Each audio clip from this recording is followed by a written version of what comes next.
Well, when I say Africa has woken up, you know, I mean, when you watch this particular video I want to show you now, you will realize what I'm saying. Young Africans are awake. And it's not just about the military taking over. It's not like we rely on the military.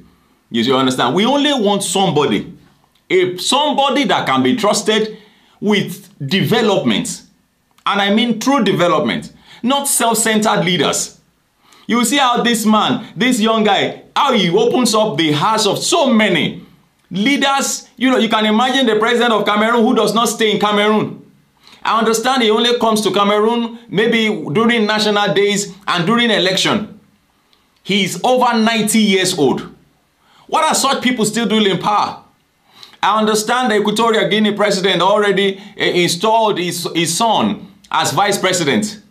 And I understand the boy is the one with, you know, let me not say Rastafari, because not all Rastafarians are useless. They are very, very wonderful ones. I mean, brilliant ones among them. And when you now think of somebody who is, you know, who is breeding here and, you know, as your vice president, who is seen in clubs and everywhere, he doesn't even have trained children. So you will, I mean, when you listen to what he has to say, you will agree with me that our eyes are open. Our eyes are open. And they are now saying that Togo is next. This is a Togo person. This is a Togolese saying, look, we are next. You understand? Now, while we're talking about this and, you know, reflecting on this, I saw a comment by somebody and saying, he said, can we even trust the army? Can the army be trusted? Because even a part of the army is corrupt. They have gotten used. They are well fed with the lagres. You know, money meant to buy ammunition pocketed. Remember, you know, a lot of deals. 2 billion naira Dansuke, or what was his name then, deal, ammunition deals. And yet people are dying in the hands of herdsmen and all of that. Our armies, our soldiers don't have very good equipment. Who is Boko Haram? Who are herdsmen? Who are bandits? In the face of quality equipment, in the face of quality machine. I want you to watch this video and drop your comment. Make them simple and simple. Let us know what your opinions are, because we better speak out and let these people know. Let our leaders know. And the bottom line of this particular one is that the ECOWAS and the AU are fast losing relevance, because the matters they were supposed to raise eyebrow on, they didn't raise eyebrow on them. How do you explain a 90-year-old man being in power? Is that not a coup d'etat? How do you explain somebody installing his son as vice president? Is that not a coup d'etat? How do you explain all these irregularities in government? Is that not a coup d'etat? Why are you speaking on matters that don't make sense? I mean, when people are now voicing out, have you thought about the fact that when these military guys took over powers, there is celebration and jubilation in town? Are you saying that the people could be wrong? Are you saying that they should continue in their suffering and, you know, and all of that? You think they don't want to be liberated? That military will take over power and people start celebrating? Don't you think that there is something to it? Let's watch this video. So Togo should be next. There cannot be any justification for Nyasingbe to continue to be in power under the watch of ECOWAS. Look, I think that ECOWAS has tolerated the situation of Togo much too much. You know what they did? In 2005, when Nyasingbe Eyadema died, they quickly installed Nyasingbe as president. Then it took Kufuor and Obasanjo to say, no, you cannot do that. They organized symbolic elections. If you go to places like Sakode, Buffalo, Mango, no ballot, nobody came there in 2005.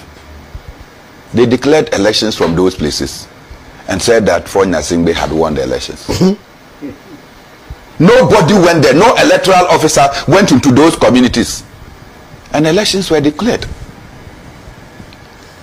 In 2005, up to date, Faure Gnassingbé is still president of Togo, taking over from his father and probably grooming his children to come and take over from him. How do you tolerate such situation when ECOWAS is sitting down and not talking? African Union is comfortable with such situations. Go to Equatorial Guinea. The president has appointed his son as vice president, to which the son is the higher apparent, is the successor. The African Union is happy about that. You know the son. The son is the one that will go and Jerry or Kelly the hair, right? And be in the nightclubs, just as Umar, Ali Bongo was a rock star. A rock star, yeah. You understand? Messing up. You go and say that is the vice president. So the president and the vice president comes from the same bed. Not the same room, the same bed. We sat here. Macky Sall is engaged in madness. Macky Sall is engaged in madness. Yeah, Senegal. Yeah. You want to run for a third term, the opposition says no. You go around and use the judiciary to intimidate the judiciary, so much that you say Ousmane Sonko had gone to rape a lady. You went to court, you could not prove it. And the court turned around to say that Ousmane Sonko's actions were corrupting the youth, for which reason he must go to jail for 2 years. By the time he comes out of jail, the elections for which he was going to contest is over.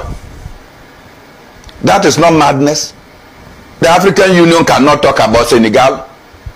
The ECOWAS cannot talk about Senegal. Cameroon. Then you have Alassane Ouattara, another mad one there, who came and said, look, his term, 2 terms had ended. Then he anointed people. Anytime he anointed and said, you are going to be my successor, Kwame, you die. The person dies. Mysteriously. There's somehow about 3 people that he anointed. Then he will come back. All of them died. Anytime he said, oh, you will succeed me. If it's this person, I will not contest. Then the person will die. The final one was, what's the name of this man? Koulibaly. Koulibaly died mysteriously. Koulibaly just woke up from the office. He couldn't get home. He died. Then after Koulibaly's death, the man said, I'm going to contest again. So can we say that you killed all those people that you claimed that they were going to succeed you, so that you can come back? And today he got a 3rd term. And all our presidents, in fact, Ghana's president went there to go and issue felicitations, to congratulate him. That is madness. That is coup d'etat on the people of Cote d'Ivoire. As for Paul Biya, the least said about it, the man doesn't stay in Cameroon. Yeah. He's in Switzerland. He comes to Cameroon on National Day. He comes to Cameroon on Elections Day. And when he's coming, he cannot walk. They carry him. And then he will sit down with his grandchildren. Then they say, go and vote. He votes. When he finishes, they will carry him back to Switzerland whilst the elections are being counted. When the elections are declared, they bring him back to come and say he is sworn in as president. The African Union wants to be relevant in the face of all this kind of madness that is going on among African leaders. And these African leaders will have the temerity to come and sit at the AU and be talking. Okay, well, you don't hear them for yourself. Oh. You have heard yourself. I mean, it's not just us talking, but I think young Africans, please speak up. Drop your comments. Speak up. Speak up. It's high time we liberate. It's high time we are liberated. It's high time we liberate our continent. It's not just about African. It's not just about West Africa. It's about Africa in totality.